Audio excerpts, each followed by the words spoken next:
Welcome to the African News Review podcast, where we cut through the noise and get to the truth.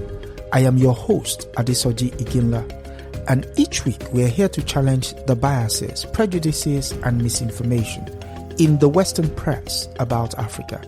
Using historical context and contemporary insights, we set the record straight and reclaim the narrative. Tune in every Sunday at 12 p.m. Eastern as we uncover the real stories and reshape the conversations about Africa. This is the African News Review podcast, reclaiming Africa's narrative, one story at a time. Greetings, and welcome again to African News Review, a weekly conversation in which we take a look at the coverage of Africa in the Western media and deconstruct the stories for you. But this week, we are doing a special. It's our coverage of the U.S. elections in general and the implications for African Americans and the world at large.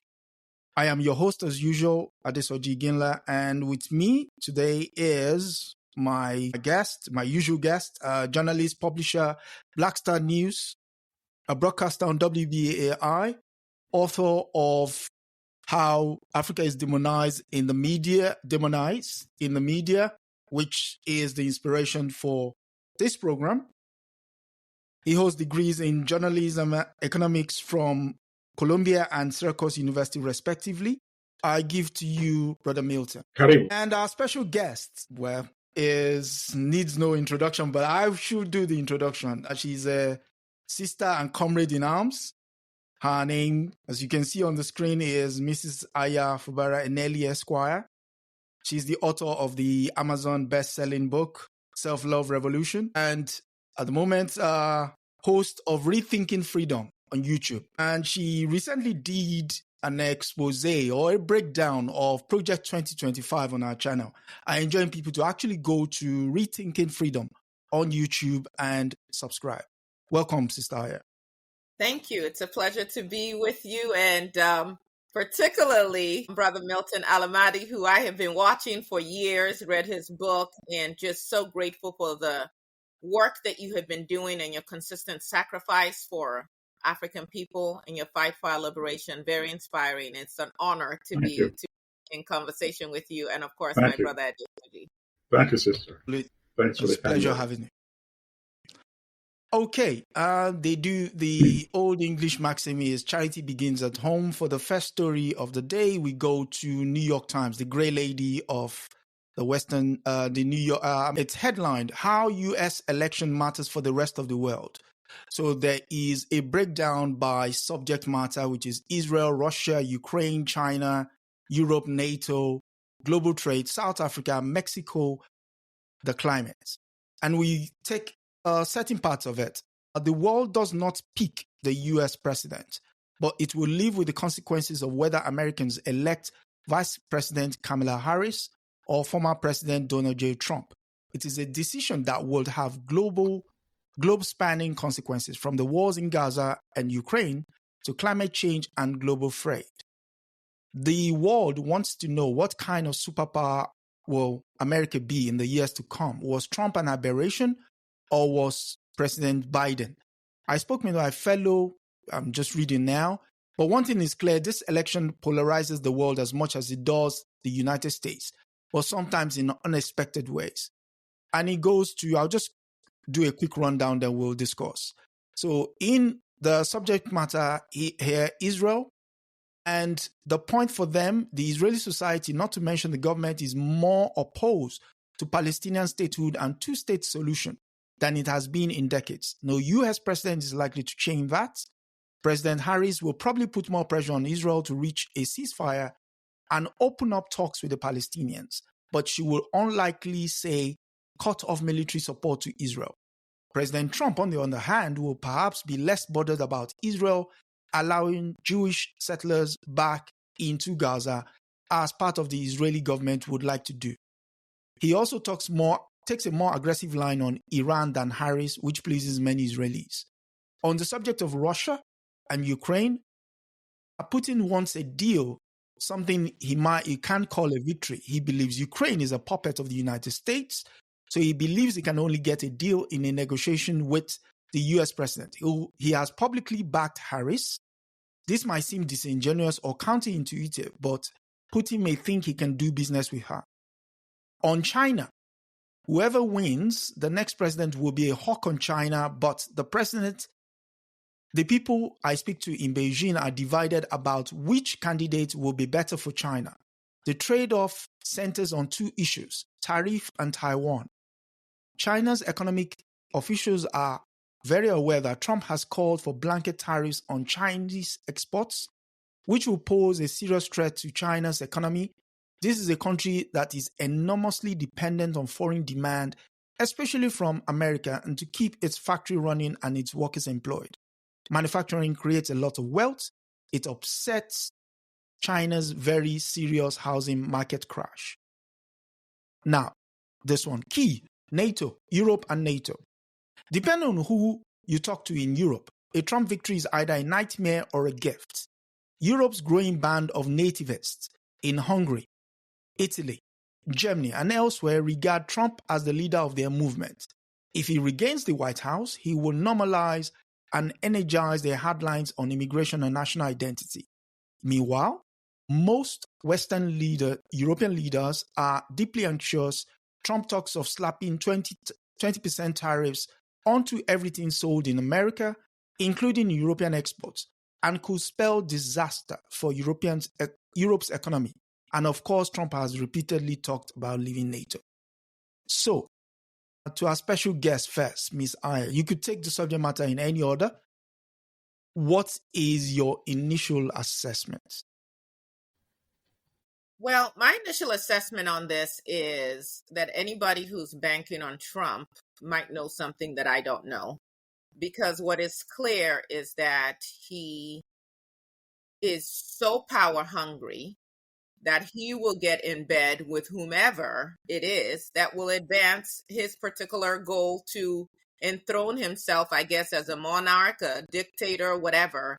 And there's no moral compass. There's no empathy where he's concerned. And so if today it's in his personal interest to throw NATO under the bus, he will. If it's in his personal interest to go toe-to-toe with Putin in Ukraine, if that's what he sees Ukraine as a puppet, he will. If it's not, then yes, let Ukraine just surrender to Russia. And so with everybody who is looking at, well, what will Trump do? That's precisely the issue. And I think that's also why some people are so drawn to him is, oh, he's bombastic and he'll do whatever. And that's a mark of a strong person. But it really is a mark of a very weak person who can be manipulated and bought over by just the right person for the right price. That's my assessment of him. Now, in terms of Kamala Harris, you know, the Democrats have this issue of wanting to be this big tent, this tent that allows people from divergent viewpoints and ideologies to come together because we need to cobble together this coalition in order to be able to get into a place of, quote unquote, it's still power. To that extent, when it comes to Israel, are the Democrats willing to take on AIPAC and ostracize them? I don't think so. I think that she will toe the line more so with NATO, and in the sense of understanding that America does need allies, does need to continue this history that they've had in working hand in hand with Europe as their cousins, as they would say. And so I think you can see her still pressuring the different countries within NATO to do their part, but at the same time, NATO and European allies knowing we can count on her. So I'll be interested to hear what Baba Allimadi has to share on this, but my take on it is that Trump is a wild card, and anyone playing games with him can expect to possibly be burnt. Yes. What about China? What about China, though? Again, when it comes to China, this need for him to be seen as all-powerful, I don't doubt that he would slap these tariffs on. I don't doubt that some of his billionaire friends aren't in bed with him. And to the extent that you are seeing so many of these billionaires who own newspapers as well, choosing not to publicly take a stance, they're hedging their bets. And they want to be in bed with whoever is in power. And if it's Trump, they don't want to be crushed. And so they will fall in line. And so with China, I think it's a matter of who's going to be the biggest badass there, really. Is it going to be me, either Trump, Putin, or Xi? That's I think that's what he's looking at. I don't think that there's anything that Trump does. And unfortunately, the Republicans have allowed themselves to be co-opted by this man in this cult. And actually, I would say that he too is a puppet. There are people behind him that are moving the strings up and down, but they love having someone that they can manipulate. And so in terms of Taiwan, this man doesn't care about civil rights or human rights for anybody. He doesn't care about how people are treated within this country. So he's not going to bat. I think he's actually a little bit more risk averse than we think. He's not going to fight for Taiwan, and I think he will move forward on the tariffs. And so, again, for China, just never tell you to hedge your bets with a madman. That's what I would say. Mr. Okay. Actually, you touch on many important points, Comrade Aya. That should be the main part of the conversation. But you don't get that in mainstream conversations or in the networks. Why is Trump possibly on the verge of winning in the first place? I mean, obviously, I hope he doesn't win. But if he wins, nobody will be shocked because the race is that close. It's going to take a situation where, does Harris win Michigan? Does she win Pennsylvania? She needs to get probably these states, and these states normally vote the same pattern, So the question should be, why should a person with the attributes of Trump be on the verge of possibly winning or making this race even this close? So we have to look at the people that support him. The very wealthy class, he's already promised them tax breaks, so he's going to get that for them.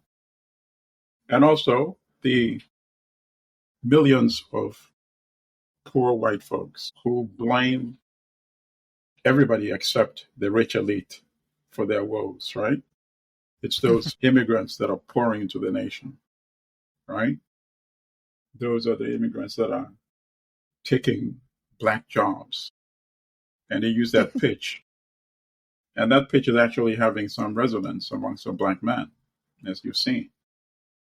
I mean, I've heard, Black men speaking on the streets and talking about immigrants taking Black jobs. I've seen a few that didn't particularly look like they were eager to be working, but they were saying those statements. So it does have resonance. And the bigger picture is what is really going on in this country. The wealthy have everything, and that has consequences. Why did a person like Hitler become popular in Germany? People forget that he didn't necessarily come and seize power by the armed forces. No, he went through the system, and the rigged system at some point. And when he didn't win, he did exactly what Trump did. People should go back and look.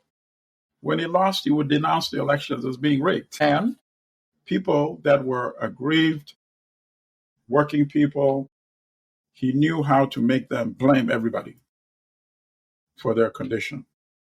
And he started using that language of populism, which is exactly what Donald Trump does as well. And that's why it has resonance. All right, so it reminds me many times of what the late Julius Nyerere once said, President of Tanzania. And I told this to Comrade Adesoji before. He was being interviewed by an American reporter. And he said, the world would be a much better place if the U.S. had an opposition party. And the reporter said, what do you mean? We have the Democrats and Republicans. And Nyerere said, that's the problem. He said, both of them are capitalists and imperialists. So there's no essential opposition party that has a different platform of economic agenda, right? Potentially transformative candidate had been Bernie Sanders. And people thought, he would really try to do what he meant in terms of shifting wealth and income in this country. So in this country, the top 10% own 2/3 of the wealth in this country. The bottom 50%, 2.5%. That's an unsustainable society. And that is how a person like Donald Trump can become popular. I was telling Adesoji some time back that I have a very wealthy friend. He's very generous with his words, but not his wealth, right? Otherwise, we would be having a big media empire. But he said something very important. He said, Milton, I think in this country there are going to be a series of social upheavals that could lead to a revolution. And he volunteered this information. I didn't, wasn't part of any conversation, just came out of the blues. I said, why do you say that? He said, because when I started making my wealth in the 1980s, there was a middle class in this country. You could actually get a decent job, send your kids to school, pay off your home, take vacation, retire, and have money. He said, today, that's impossible. You need 3 jobs just to survive. There's only me, talking about himself, and everybody else. You cannot survive or sustain a society like that. It's impossible.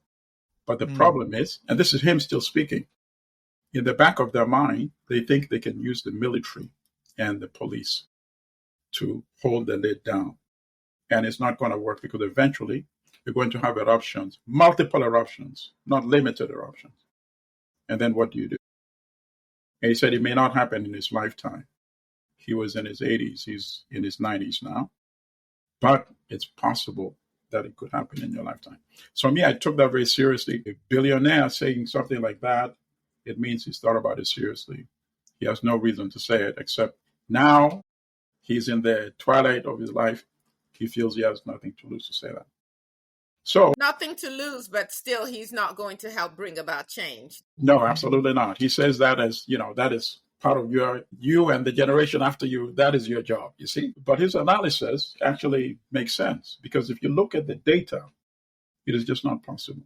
And we have that problem in many of our African countries too, because our elite reflect the elite in these countries, those neo-colonial elites. The wealth gap in South Africa, for example, the wealth gap is even worse than here in the United States. But now to get very quickly, and I'll only spend a few minutes on this, because I think everything works beneath this bigger framework that I just laid out. So on NATO, ironically, I'm actually on the same page with Trump. I oppose NATO. NATO is a neo-colonial structure. You saw what NATO did to Libya. Think about that. You saw what NATO did to Libya. On China, I think it's going to be a grave mistake. Those terrorists, it's going to, obviously China will retaliate. And then China, that will impact their dealings with other countries as well. So that will trigger a global trade war. I doubt that it will be sustained. He may try in the beginning, but I think, his very rich friends eventually will, try to rein him in. On Israel, I think if Netanyahu was a smart man, he should actually cut a deal with Kamala before he should cut a deal today or tomorrow and have a ceasefire and get whatever he can from her. Because, as the sister said, none of them can withstand the AIPAC lobby.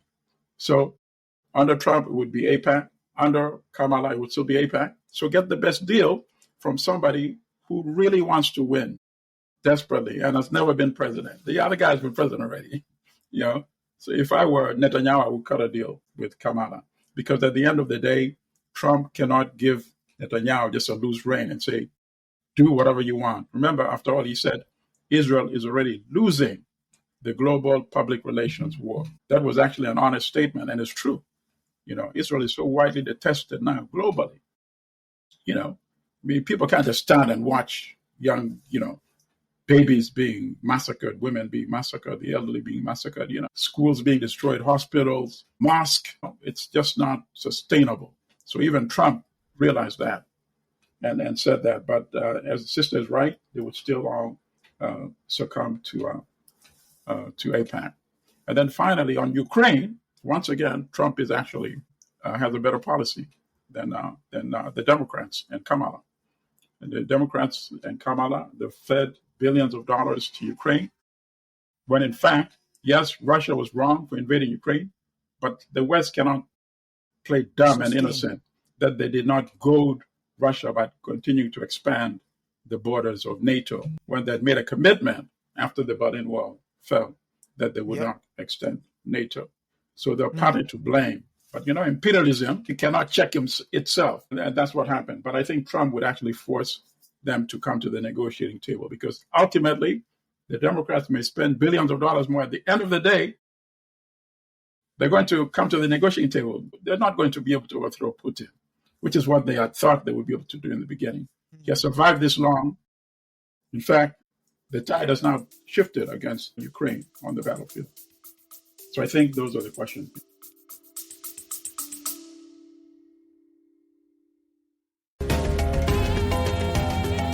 Just taking a quick break here on the African News Review podcast, but don't go anywhere.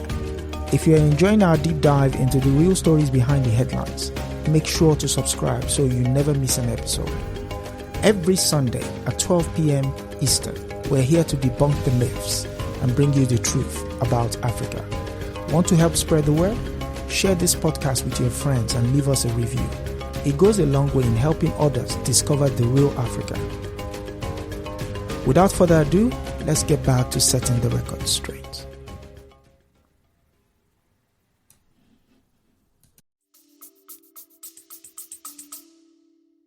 Okay, having studied the point of view from New York, we'll go to London, the mothership. And in London, the story comes from The Guardian. This election presents a critical choice, it says. And I've highlighted some paragraphs for us to mull over. It is hard to imagine a worse candidate for the American presidency in 2024 than Donald J. Trump. Obviously, his history of dishonesty, hypocrisy, greed makes him wholly unfit for the office. A second Trump term will erode the rule of law, diminish America's global standing, deepen racial and cultural divides, even if he loses. Trump has shown that he will undermine the election process with allies spreading unfounded conspiracy theories to delegitimize the results. Yep. There are prominent Republicans, such as the former Vice President Dick Cheney, who refused to support Mr. Trump owing to the threat he poses. General Mark Milley, the chairman of Joint Chiefs of Staff under Trump, calls his former boss a fascist. America was founded on opposition to absolute monarchy. The Republican nominee models himself after the leader he most admires, Russia's autocratic President Vladimir Putin. His team has tried to distance itself from the Heritage Foundation Project 2025 and its extreme proposal, such as the mass firing of civilians, civil servants, and erasing women's rights. That polled poorly, but it is likely that in office, Mr. Trump will adopt many of these intolerant, patriarchal, and discriminatory plans. He aims to dismantle the government to enrich himself, evade the law. If Republicans gain control of the Senate, House, and the White House, he will interpret it as a mandate to silence his critics and entrench his power. Sister. All true. This is the thoughts from London. What's your reaction? I don't disagree with anything that they've said. And here's the issue for me as we're talking about politics and policies and so on and so forth. Yeah. For me, at the base of all of this is what happens to human beings. So whether we're talking about, should NATO be expanded or not, and what did we agree at the Berlin conference? The bottom line is, how is this impacting human beings? Our ability to live free, our ability to have access to the basic necessities of life. And so on a very basic level, whether I don't care about which party he's representing, in the sense that if you understand American history or U.S. history, you understand that at one point, to a large degree, what the Republicans represent today is what the Democrats at one point represented, and vice versa. So, it's like the labels are essentially meaningless to me, and that's why I understand why people say, well, the parties are the same. However, there are points in time when you have to look at who is driving policies, what are the policies they're going for, and how do they impact people day to day. And so this man is bereft of humanity. He just simply doesn't care about anyone but himself. Even in his family history, his own niece and nephew are telling you how he undercut his own brother and hurt his own flesh and blood because it's all about him, period. We have seen him do that with so many of these attorneys and other people who have supported him who are now disbarred, who just go One along is with what homeless. Giuliani's homeless.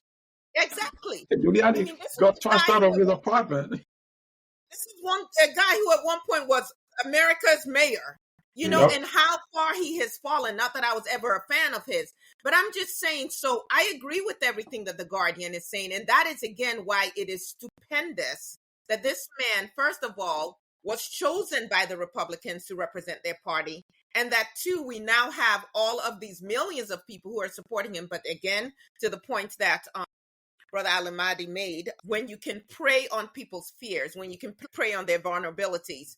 So I have no pushback to what The Guardian has concluded in terms of who this man is and what he stands for. And then again, for me, it's the people behind him who are pushing this. Because if we talk about Project 2025, this is not his brainchild. The man has to be drawn pictures. He's not reading all of this stuff. He didn't come up with Make America Great Again. He did not read Mein Kampf in that way and understand it. There are people behind him who are using him to advance their own agendas. And white supremacy, racism is at the base of it. And I would say that for African leaders, even though we have oligarchs and dictators who, again, might be aligning themselves with Trump, we need to be very careful because we're at an inflection point. And this might seem radical, but if there was a race to Fashoda before, if there was a Berlin conference to sit down and carve up Africa, you're looking at this fight between China and the West and the US in particular. What is to stop Africa again from being on the chopping block in the same way? But let me pass on to our comrade here.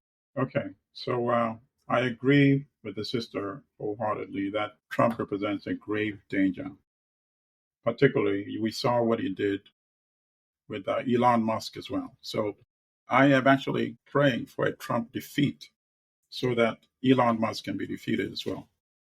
He's been promoting that whole thing about Haitian immigrants eating dogs thing. If you go to his tweets, but it's understandable. This is a racist to his core from South Africa, somebody, a European from South Africa. What do you expect, right? He's relitigating the apartheid struggle all over again. So it sees Trump as sort of, vicariously vehicle, savior of apartheid. You see? So, and the type of hatred and hostility that they've been able to generate, against immigrants, particularly immigrants that are African descendants, it's just, it's amazing. I can see instances of border guards starting to shoot people at the borders, It's already happening, right? But it's, it happens like low scale, maybe, at night, but I can see it openly. They will have qualified immunity. They Absolutely. Can do whatever.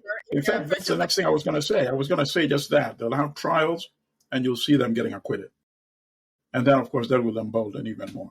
And then it won't stop on the borders. And then the police, and we already have a major problem with police brutality, right? That will also escalate, right? This is a guy who, when he's talking to a police union once, said as they're leading suspects into the car, when they lower their head to get in the car, he said, why don't you, hit their head against the door as they're going in? Just think about that. So this is, and hate, as you know, historically, hate draws. That is a passion that will bring people to the voting, to the polls. But at the same time, let me ask you, comrade, on this. You brought up South African apartheid and his Elon Musk's origins. Mm-hmm. Now, that is a place where you had majority Black people, right? And you can add the colors as well. And you had a minority of Europeans who were able to hold power and hold it so effectively for so long. And one might argue still hold it. Right. Do you think that given the fear of the browning of America, that there is not a sense of, okay, yeah, we're going to deport the 11 million or whatever else, but really our ultimate goal is to create an apartheid system back here again in the U.S. Some might argue it has always existed, but to create that where you do have this minority that is running everything. Because when you're talking about the economic inequality, when you're talking about the American political system and how expensive it is to run for anything, when you're talking about how really the Supreme Court has been bought and paid for, and this man saying, I want to be a dictator, and nothing stops him from changing the Constitution. Apparently, if you're going to have these many people going along with him, what are the implications for us here in the U.S.? Well, here's the thing. I mean, obviously, I've thought of that scenario, of a Trump possible victory. And then at the end of the day, and sadly that you have to say it this way, that sometimes things need to get really bad before you start seeing change. It's just, unfortunately, sometimes it's very hard to wake up people and get them to do the right thing. But at the same time, you could say, so a conscious person, if you didn't want just the choices to be, okay, I don't want Trump, so the default is the Democratic Party. To many people, that is not sufficiently appealing as well. You see, I can see a lot of conscious people not being drawn to the polls. At the same time, I can see a lot of conscious people saying, okay, Kamala may not be my choice, but do I really want 4 more years of this guy, given what he did in terms of the Supreme Court? Only 4 years. That's the thing. Okay. Yeah, because now he has this Supreme Court that he wanted, packed it. Anything is possible. But that also then takes us to the other situation of an extreme situation that Europe went through in the 90s.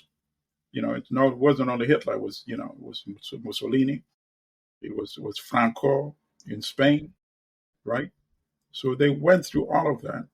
They went through that fire to start evolving and going in different paths. It's the United States going through that fire.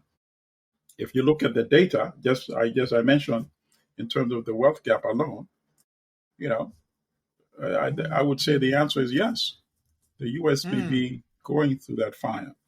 Does it have to go through that fire? That's an issue that needs to be debated. Will the Democratic Party, as it is right now constituted, be the solution in the long run? And the answer is absolutely no. But I think in recent years, that's why you've seen like a much more, you can term them radical or much more progressive, that realize that the income gap cannot be sustained. And that is why people like AOC, got elected. Jamal Bowman, although Jamal Bowman was APAC'd out of his seat. Out of his seat. But still, it means there are enough people who would support candidates like Jamal Bowman to elect them, into Congress. So, and I see, and I don't know when the inflection point is going to be, but the Democratic Party cannot be the way it is right now. Still too aligned to big business, the country, the politics, the legislative, and the White House, all controlled by big business and lobbyists. As you mentioned, sister, it's impossible for somebody to just have great ideas and get elected. That's not enough. You need to have the money. Not a single one of the senators is not a millionaire today. Think about that. You go and survey each one of the members of the Senate. All of them are multimillionaires, And so that's why I agree with what you read that the Guardian is saying, except the part where they say something like, American democracy is threatened. I think that has already been usurped a long time ago by money. But will the system become... The question is, when was America ever a democracy? Precisely. That's the thing. It was usurped by... We kind of say it like it's a given, but really, when was America a democracy? When women were fighting for the vote, or when black men were fighting? When exactly was this country? And that's the propaganda that is widely accepted. People just say it, regurgitate it on and on. It becomes embedded in the mind. It's completely untrue. People used to laugh at the Soviet Union and the propaganda, but at least people knew clearly that was propaganda. Here, you seep it in, you start believing it without realizing it's propaganda. How can you say you're a democracy when, you need billions of dollars to be elected to become part of the legislature? And unfortunately, we have a lot of that problem in our African countries today as well. To get elected to parliament. And the question, though, is, but should we not be working for it to become that? I mean, isn't that the whole fight, Absolutely. though, the liberation struggle, as opposed to what I see in the area that I'm in, where a lot of people have basically, it appears, thrown up their arms and just said, hey, let whatever happens happen. And I'm going, you don't understand how bad it can get. And how dare you give up the fight now when every right that you currently enjoy, someone else fought Absolutely.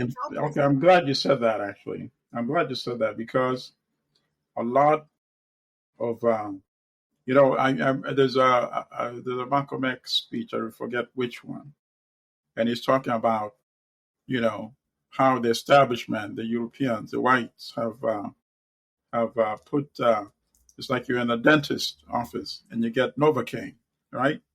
And you're sitting there just laughing while blood is running down your jaw. A lot of that has happened when the lines were very drawn during plantation slavery. People knew what the enemy was and they knew what to fight. So we were to the lash, yes, sir. Absolutely. In the 50s, 60s, when you still had official segregation and all that.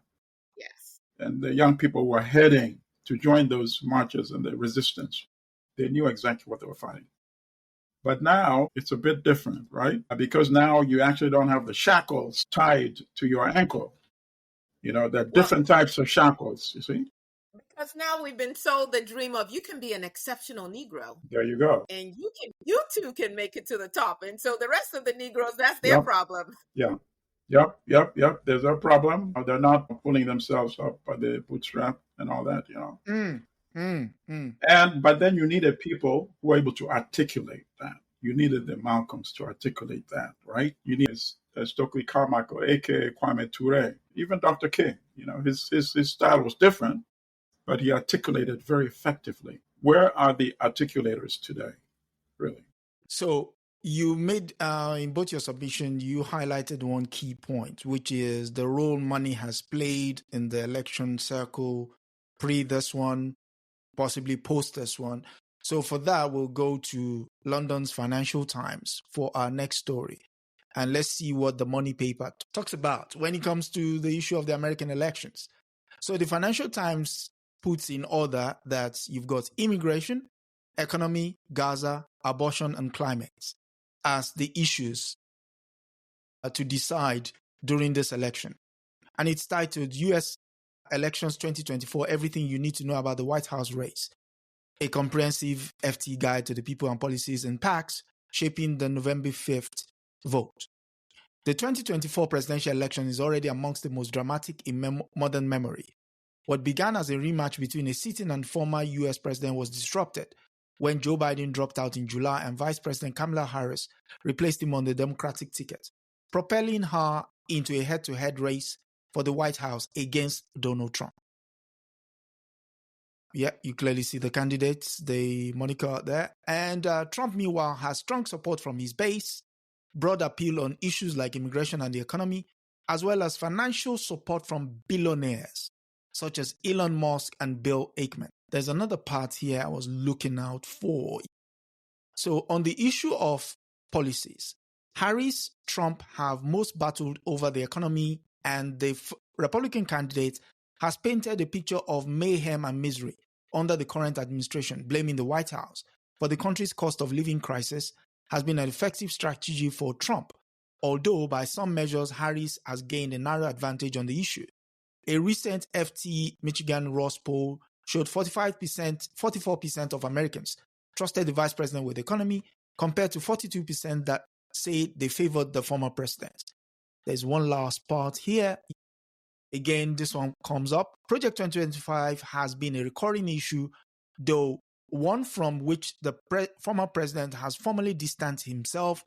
The controversial mandate for leadership, a right-wing policy proposal for a second Republican term written and paid for by the Heritage Foundation think tank, promises to overhaul the U.S. government should Trump win. Its policy proposals, including criminalizing porn, stricter anti-abortion measures, and a dramatic expansion of the executive branch powers.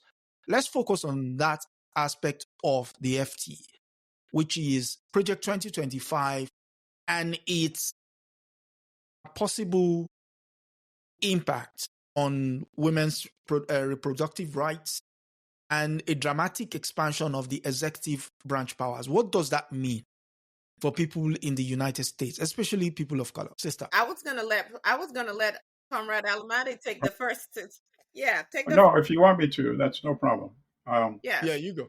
When it comes to that issue, right? Well, we don't know how the vote is going to, the outcome. But if Harris does not get the white women vote, then that should tell you everything you need to know when it comes to how the superficial aspect of race can blind you against your own best interest, right? Just think about that. To overturn Roe v. Wade, and now you have multiple stories of women having to take desperate measures, right? And the decision, by the way, made by men, politicians, because you have 6 men on the Supreme Court, and you have only 3 women on the Supreme Court. So starting from the top, decision made by men, and it's going to be coming down below at every level.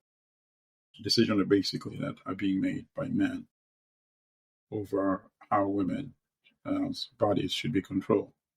Very archaic, like we're going back to the days of the Knights of the Round Table, on some respect.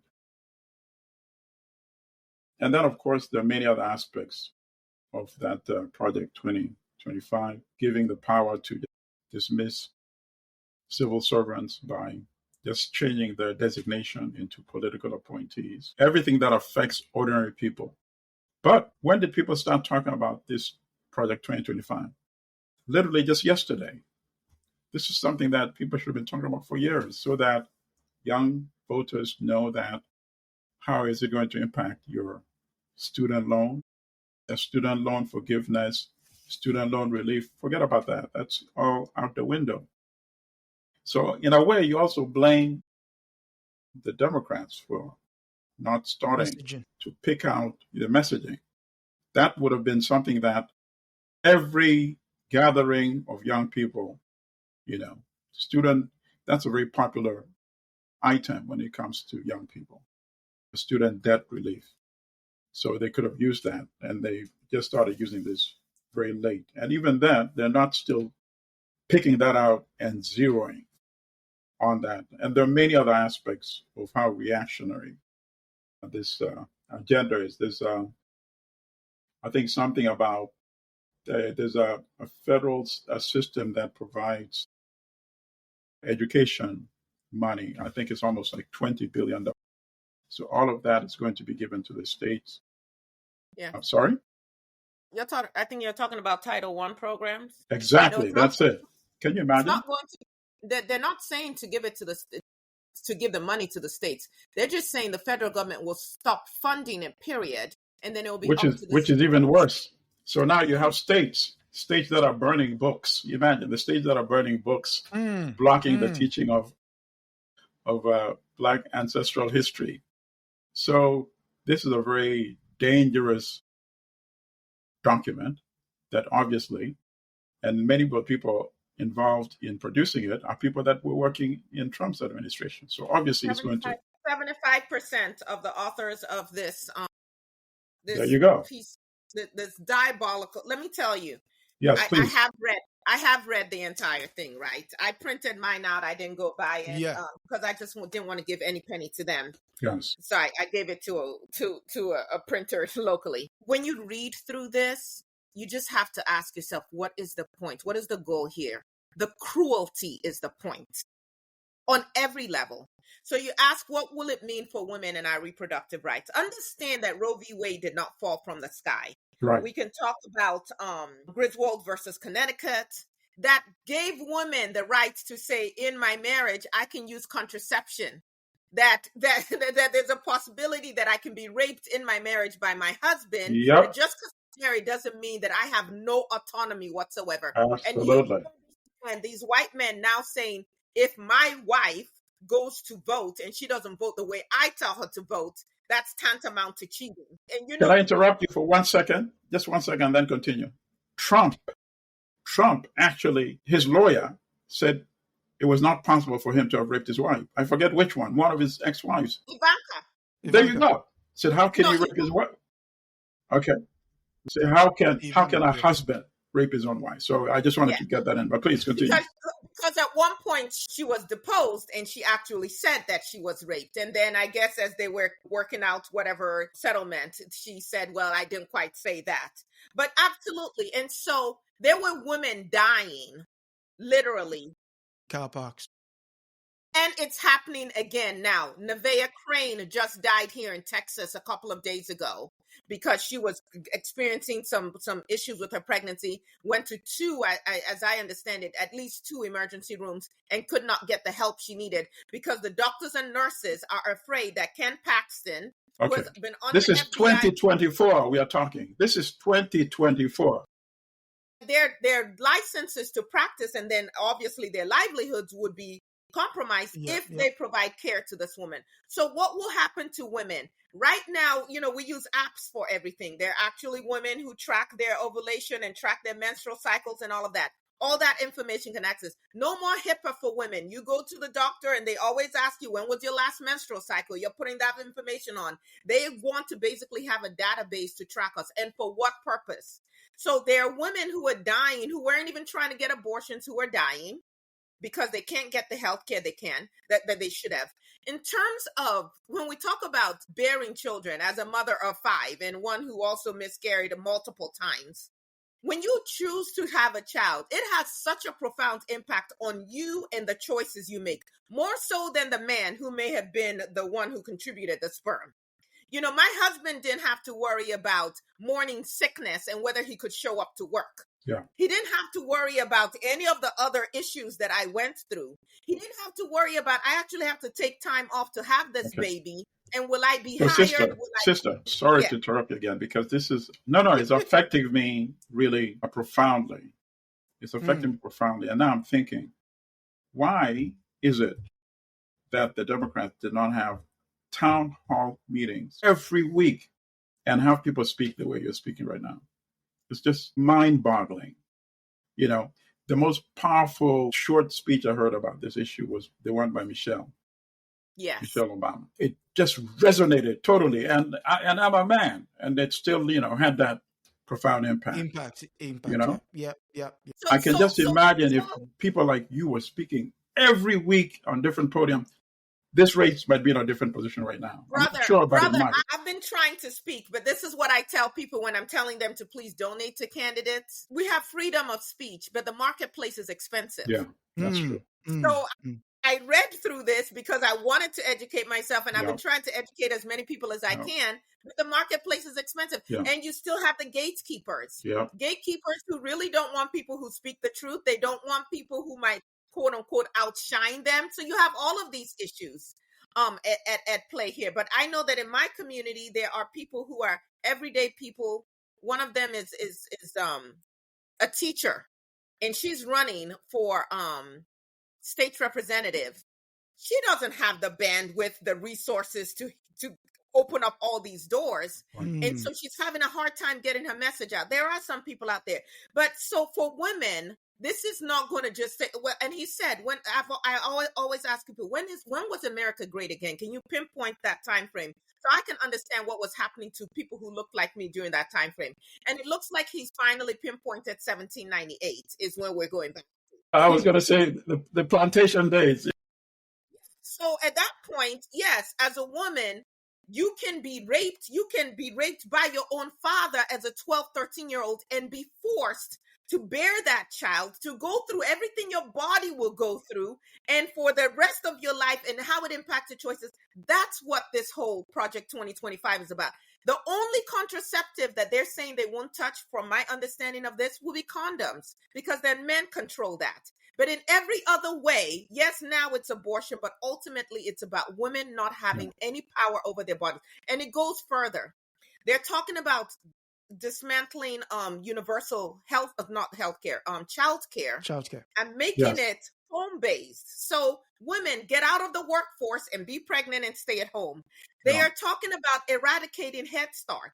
They are talking about rolling back the Affordable Care Act. So if you are, and people say, I'm pro-life, I'm like, wait a second. You need to understand this is not about pro-life. We have to use the right words. So even in that article you're reading, and they were talking about right-wing policy, this is not right or left-wing policy. This is inhumane. Let's just call it what it is. Let's stop using nice it's labels. Barbarians. So speaking you are basically wanting to put people back in a place where they can't control what happens to their bodies. They can't raise their children. They cannot access education because you want to do away with the U.S. Department of Education and put it back in the hands of the states. What happened before when education was under just states? Yeah. We had, first of all, laws that said we couldn't learn to read and write. And then finally, we had separate but equal. Yeah. And then even with the integration, what did they do? They shut down schools in whole communities and states because we would rather nobody get educated than for your children to get educated as well. And we could go on, but go on. I just want to, the next story will actually allow you to underscore the point you're making. So to the final story, news story, which comes from Abeme Second. I believe the name of the publication is Black Star News. Interesting. And yes. So it says, why Black Star News endorses Kamala Harris for president. That is a good surprise. On Tuesday, American voters will be deciding whether to elect Vice President Kamala Harris president to return a twice impeached president who have tried to overthrow the American government on January 6, 2021. To the White House. It goes on. American presidential politics has always given us corporate control choices who will do little to fundamentally change the lives of average Americans, particularly economically. How can it do anything more than when heavy hand of big money thoroughly corrupts the process? Now for the harsh truths. Vice President Kamala Harris is part of an administration that has allowed an obvious genocide of Palestinians to occur right in front of our faces. Over the last year in Gaza, in fact, this presidential race may well have been over if Biden-Harris had practiced the rule of law they preach and stopped Israeli Prime Minister Benjamin Netanyahu from slaughtering so far at least 42,000 Palestinians. The most shameful thing here is both Democrats and Republicans refuse to stop Netanyahu's mass murder because of AIPAC's blood money bribes they pocket. History will surely find American politicians guilty of blocking the international effort to stop the genocidal ethnic cleansing of Palestinians. Somehow, while pretending to believe in the sanctity of life, American politicians continue to fund Netanyahu's indiscriminate bombing. Where's the part I was? Yes. Yeah. So, final part. Still, we at Black Star News know, given the existing political infrastructure, only one of two persons can become president next Tuesday. This will remain so until stranglehold of big money is removed by the American people. As a black newspaper, our first fundamental responsibility is to the interest of black people in America, Africa, Caribbean, and beyond. Since black people are the most oppressed globally and are always under the gun, figuratively and literally, we do not have the luxury of choices that others have. For us, politics is a dirty chess game where decision-making can't just be based on idealism. Because of this, we ask ourselves, which of the two corporate candidates will bring more harm to Black people domestically and globally? Your thoughts? Well, I guess for our comrade sister, that's the question, because those are the views I share with Colin Benjamin, who drafted the editorial. So I've already answered by the editorial. Okay, you've made your point. Can I say this? I appreciate their write-up. But this whole notion of pointing fingers at the politicians, I think, is a disservice to ourselves. We have the power. The people do. When Citizens United came down and they basically gave carte blanche for dark money to run politics, and the people said nothing. Yep. This was a predictable outcome. 100%. Where very wealthy people can pretty much buy politicians. When Roe v. Wade was overturned and women still went to work the next day and did not say, we are keeping our 51%, 50.5%, whatever the percentage is. Yeah. We are keeping ourselves at home until you respect our bodies and our rights. We said it was fine. Yep. With what is happening in Gaza, with what's happening in Congo, with, we are all on devices and I'm using my smartphone and all of that. Yep. When we see the devastation that is being caused in other places for our relative comfort, and all of us kind of say, well, I hope the politicians do the right thing, but we also don't exercise any personal courage. Thank you, sister. Because I don't want to lose my little $10 an hour job or my $100,000 a year income. Why then do we expect these politicians to do the things we're not willing to do? Okay, thank you, sister. The students came out and protested, what's going on in Gaza, but the vast majority of us, we sat back where we were. But then you want some politician who needs this money to quote unquote be in power to be the one that puts their neck out and will watch the neck get chopped and keep moving? Right. Come on now. Okay, so here, I unfortunately have to run, but sister, when you announcing your candidacy, please make it on WBAI, on our radio show. Before you even take it to Adesoji, I want you on WBAI. No, I'm not kidding. We need people like you. Like me get assassinated. No. We have to. We have to really do it. We have to do it, and you have my support and endorsement, 100%. We need to. Yeah. Yeah. Somebody needs to draft people sometimes. So I'm drafting you, and we can talk about it more, off camera and all that. But that's what we need to do. I'm a very big believer in intervening and, and trying to affect change. I'm a big fan of Walter Rodney because he was a brilliant academic, but he was also a brilliant activist, you see? Yeah. But he didn't run for office. He was about to, remember? He was a leader of the Working Family Alliance, and that's why they killed him. Had he just stuck to the books, he might be an 80-year-old man today, Right. But love and blessings. I have to run, folks. Yeah, please continue the conversation and fill me in. Sister, I'm going to put you on the ballot. Bring your billionaire. Bring your. Yes, actually, we need to. Yes. So you were speaking with regards to the women's rights. Now, how would you think it will be framed in this election cycle, judging by the fact that it seems to have played second fiddle to the issue of racism, wherein that should actually be the number one issue on the ballot?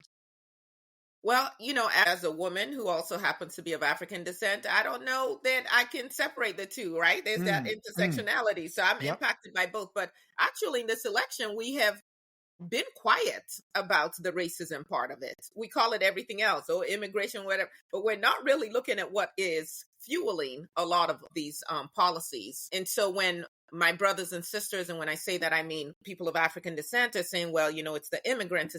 And I'm like, let's go back and understand our history. First of all, how we got here.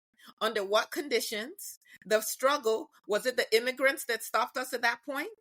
No, no. Now, we've had times when we thought our issue was Native Americans, and part of our history with the Buffalo Soldiers is at one point we were being used by the white imperialist structure to go and kill off Native Americans. So understand that where you are is not because of whoever else came in. This society, this system was never designed for us to thrive. But if you can keep us looking at each other as enemies, then you can be distracted from what is really happening. So when it comes to this issue of reproductive rights, first of all, I think that when people have not, a lot of this younger generation, people my age and younger, and I'm not young, have never not had access to contraceptive reproductive rights. I mean, except maybe if you couldn't afford it, but you know what I'm saying. So when you've never been deprived of a thing, you might not even understand what it means to possibly be deprived of it. And there's this sense of, oh no, this couldn't happen here, or this couldn't happen to us, or no, I know they said it, but that's not what they mean. I know that's what the law says, but that's not how it's going to be put, be operationalized. So here in Texas, because, we like to go big in Texas, there were women who I talked to before the Dobbs decision who were like, oh no, but they made exceptions. They made exceptions for when the mother's life is at risk and so on and so forth. And yet we have seen consistently those exceptions not be respected.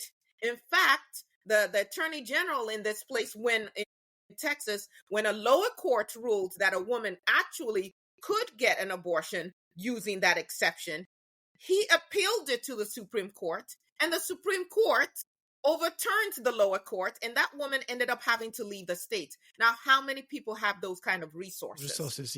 Yeah. So there are women, like I just said her name, one of them, Nevaeh Crane, who just died last week because she could not get the care that she needed. And she, quote unquote, wasn't trying to have an abortion. But it goes beyond. But I think that there's still quite a few women who don't understand how bad this can get because they've never seen it. There are also people who, because of the religious indoctrination, are thinking, no, this is really just about murder. It's bad. No one is asking anyone to be murdered. What we're saying is you have the right to make whatever decisions you want to, and other people should also have the right to their own autonomy. There are people who are saying, I have to vote the way my husband tells me to vote. There are people who really feel like we were better off when women didn't have any rights. And those are some of the people who feel like Kamala Harris, just because of her gender, should not be president of this country. So white women will be the deciding factor on this one. Black women, we know, will vote and have consistently voted for our rights in that way. Latinas, to a greater degree as well, but white women are the ones who have been handing over victory to the very party that is trying to strip them of their rights.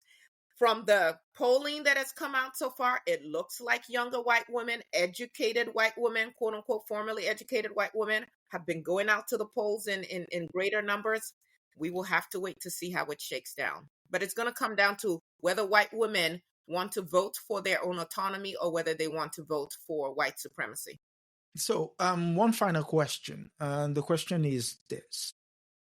What is the ground game against challenges? Because we know the challenges are coming. What would be the ground game for challenges? Because this guy is not going to go away quietly. Well, so when you talk about ground game for challenges, we can talk about the legal ground game. But quite frankly, again, in the state of Texas, and any of you who are gun enthusiasts, you can put this in the chat. Seriously, as soon as a sale goes up for guns or ammunition, like they sell out within minutes. So in my community, there are a lot of people who are hoarding. They are seriously accumulating bullets and some other things. There are ammunition. There are people who are not putting signs in their yards because they're afraid of being targeted. And as a mother, I was actually concerned about that. I've been doing a lot of work, knocking on doors and phone banking and raising money and all of those kind of things. And I was reticent to put signs up in my neighborhood because it's very Trumpian. Because while I might be willing to put my life on the line, I don't want to unnecessarily expose my children. And so there are other people that are concerned. But in terms of the ground game, we have organizations like the NAACP, that have certainly set up a ton of lawyers in different states. I know that they were recruiting here in the state of Texas and beyond. And the idea is here, these numbers, if you see something, call it in. I know that Kamala Harris's, the Kamala Harris and / Waltz team, that they also have a cadre of their own lawyers as well. And again, we do expect that there will be challenges. Question is, will people follow the rule of the law, or will they follow, again, their personal opinions, and white supremacy being a huge ideology? Because we look at what the Supreme Court just did in Virginia with the 1,600 votes, and following the law, those voters should have stayed on the roll and been allowed to vote. But they just flouted the law, gave no reason for it, and those voters are purged. So it remains to be seen what Trump's get out plan is, because we know his final dice roll, which is this presidential election, is to keep him away from the jailman. Are you confident we will not have another January 6th? Yeah. What do you think with regards to a possible, and as the good doctor will say, the boy is going to town? Well, let me ask you this, and for any of our listeners, if your back is against the wall and you have absolutely nothing to lose, how would you fight? Coming out swinging, scratching. Listen, with whatever you have, you're going to, and hope something lands, whatever. And so, yeah, Trump is trying to stay out of jail. Same reason Netanyahu is doing what he's doing over in Gaza and in Lebanon and all of that. He's also trying to keep himself out of jail. And so I absolutely expect that everything I don't expect could possibly happen. It's all on the table. Nobody, well, I shouldn't say nobody. Many of us did not anticipate, could not have imagined that a president of the United States of America would actually stage a coup. And I guess the reason why we didn't pay attention to that is because we forgot about Wilmington. Because this is not the first coup January 6th was not the first coup that had been staged in the United States of America. So when people get very desperate, they do extremely dangerous things. And so as far as I'm concerned, nothing is off the table. The question is, what is Biden going to do preemptively to protect this society, to protect this country? And then we know that the federal government only has so much reach. What are all the different states' governors going to do as well? Yep. Here in Texas, I really don't expect Abbott to protect me. Wow. Not from everything else that they've done. And so all of us need to be thinking about that. And for that reason, there are some of us, people of faith, who yesterday, the NAACP in my area had a prayer meeting, where people just came together to pray. Some of us were out on a prayer walk earlier today because we're pulling everything, including our faith, and saying we need all hands on deck here. Unfortunately, many of us still seem to be asleep, and hope they can sleep through whatever it is that happens. But well, I hope for the best for this nation. But again, with a man that desperate, with a man who has absolutely no moral compass, in my opinion, all bets are off. I mean, to lift this chat on a positive note, I saw earlier that there was a 3-point lead. Kamala has a 3-point lead in Ohio over... In Ohio? Yep. In Ohio over Trump. And so... That's where I was born, by the way, and I got my college education. So it's Ohio well. That could be an indication of a possible landslide. So, which is what I am thinking would happen, a landslide, because with the early voting and majority of it women, it's going to be a landslide. Just watch the space. A landslide is the only thing that makes sense. Again, forgetting Democrat or Republican, just looking at the character of the person.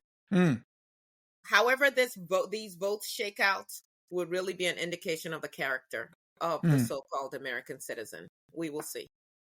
Yes, and again, we've come to the end of this today's episode. My thanks to Sister Aya, the host of Rethinking Freedom. Can you tell people how to subscribe to your channel? Thank you so much. Yes, we are on all wherever you can get a podcast. We're there as Rethinking Freedom. We're also on YouTube. And on Monday, we actually have an interview coming up with Beto O'Rourke, who ran for a president at one point and was in my community, helping us to get the vote out. And we have a pretty decent segment on why you should vote. So for those of you who haven't voted yet, Tuesday is the last day that you can vote. And we hope that people will go out and exercise their power. Again, yes, I'm Adesoji Iginla, and yes, you could please subscribe to this channel, like, share, and subscribe. And final words? Your final words? My final words, I'm going to paraphrase Alice Walker. The only people who don't exercise power are people who feel that they don't have any power. We actually do have power to create the world that we want to live in. And again, let me evoke some words from our Native American ancestors, because this is also Native American Month here in the United States of America. We do not inherit the earth from our ancestors. We borrow it from our future, from our children. And so what each and every one of us chooses to do today has a profound impact on the next generation. So choose right. And I would like to leave on the words of the great Kwame Ture, and who says, in this time, he says, organize. And thank you very much for coming through, and thank you all for listening. Till next time. That's a wrap for this week on the African News Review podcast. We hope you are leaving with a clearer, more truthful picture of Africa. Remember, every story has another side, and we're here to uncover it. Don't forget to join us next Sunday at 12 p.m. Eastern as we continue to challenge the narratives and reclaim Africa's voice. If you've enjoyed the show, be sure to subscribe, share, and leave us a review. Until next time, keep questioning, keep learning, and keep seeing Africa for what it truly is.